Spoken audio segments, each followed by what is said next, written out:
भैया बहन एक नाच गीत है अच्छा लगे तो लाइक और सब्सक्राइब कर दीजिए। जामुन चुआइया नैया बिनत चला, जामुन चुआइया नैया बिनत चल।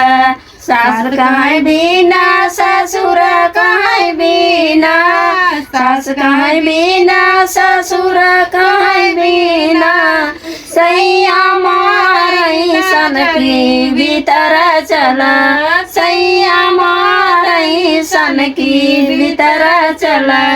आउन चुआइया नैया बिनत चल, जामुन चुआइया नैया बिनत चल।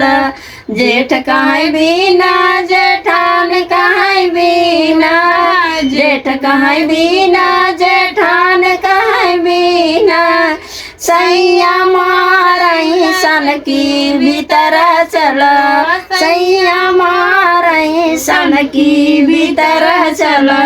जामुन चुआइया नैया बिनत चल, जामुन चुआइया नैया बिनत चल। देवर कहाँ बिना देवरान कहाँ बिना, देवर कहाँ बिना देवरान कहाँ बिना, सैया मारई सन की भीतर चल, सैया मारई सन की भीतर चल।